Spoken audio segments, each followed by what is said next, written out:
if I decided to stop OnlyFans right now, I know how to make $5 million in 2.5 years. I know I can go into a company and bring that value. In my perfect world, everyone who does OnlyFans just does it because they want to do it. Obviously, it makes me a lot of money, but also because it brings me joy and is a great form of self-expression.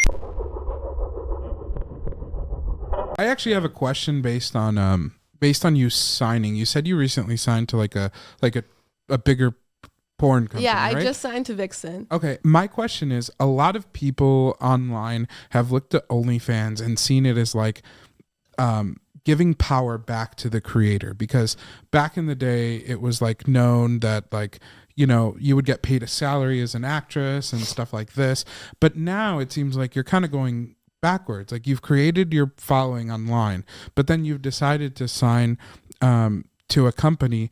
Do you think that kind of defeats the purpose of having an OnlyFans? No, I think what I did was I signed up for probably the most HD commercial of my life. You know, I knew that if Brazzers and Vixen were things I've been looking at for a long time. I wanted Vixen because I just wanted to feel sexy and cute, and also just because I felt like it would be a cool experience in my life to feel like a star in like the mainstream world. And I felt like I knew that if I did this video, I would have to give it my all, because it's going to be on the internet and a lot more people are going to see it in the official porn world. And so I just knew that if this was a successful commercial, this would be the best lead to my OnlyFans over and over again. There's a few people that have posted some stuff of me on Pornhub, and at first I was like, oh, why would you do that? And then I realized every time people would do that, I would get so many more subscribers, because they'd be like, oh shit, like I didn't know you actually did that. Like I just thought you were another bikini model that did funny stuff on the internet. So I realized, okay, if that was a commercial, I can do an even better commercial. I feel like I'm just obsessed with excellence, specifically with my OnlyFans. I want it to be the perfect experience for men and for myself, because it feels good that people come there and then they're like, this is cool. Like, I thought you were a cool girl and then you didn't let me down with some weird shit. What do you think about OnlyFans management teams and managers in general? I have my opinions about it. I don't like them, but sometimes people need them, and I'm not going to say that you shouldn't. I personally feel like there's a lot of value in myself. There's a lot of value I've learned personally. Like, I know that even if I decided to stop OnlyFans right now, I know how to make $5 million in 2.5 years.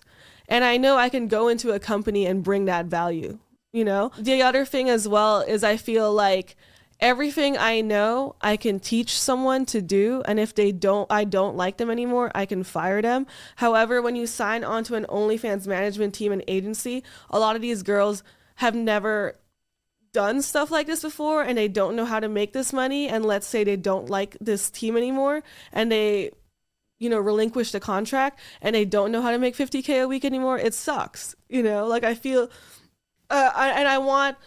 in my perfect world, everyone who does OnlyFans just does it because they want to do it, you know, and everything I make is because I want to do it. And obviously it's because it makes me a lot of money, but also because it brings me joy and is a great form of self-expression.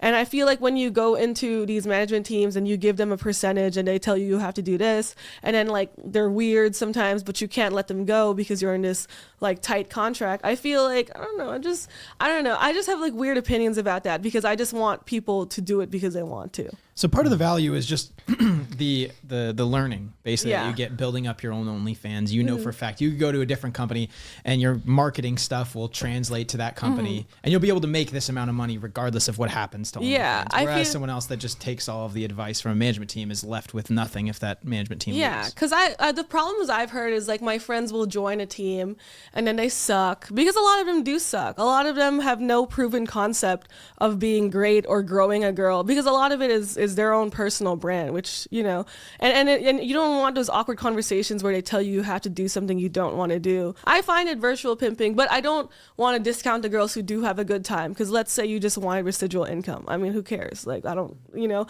for me, this is like my life. That's my child. I have a personal connection to it. But I just feel like I had a friend, she didn't like her company anymore, and they were like, okay, well, if you look at the fine print, it now says that you will still have to pay us 10% for 2 years. You know, like, it's just like bullshit. Yeah. Like, and it's like, I still, you know, as casual as I am about sex and and as freely as I like to give it, it's still within the fact that I have control over that, and I wouldn't want people to lose control of it. Not necessarily because people always have sex on OnlyFans, but it's still like me, you know, I'm selling my assets, not myself, but I feel like that's still me. What are you doing now with all this money that you're making? Where is it going? You know what? I was telling someone, like, most of my money was in the S&P, and now I, like, every time I talk to my finance people, they're like, look, there's a lot going on. And I'm always like, I'm just going to keep it there. Right. I obviously had a little bit in crypto, but not enough, but not a lot, because I just don't really understand the space enough. I will get into real estate next year. They had issues with my tax return this year, so I just couldn't get into it. But I want to get a bunch of multifamilies and start either like Airbnb-ing it or doing something with that. I want to like diversify my income into YouTube. Okay. And just get like other brand opportunities that aren't necessarily attached to me being like a sexual person. So I've been working on that. You know, I did the billboard, I did a YouTube video on that. So I'm going to see where that takes me.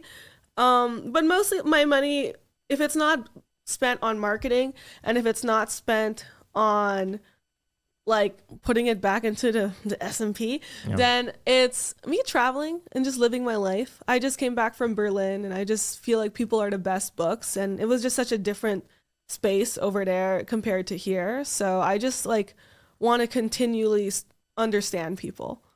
I like that.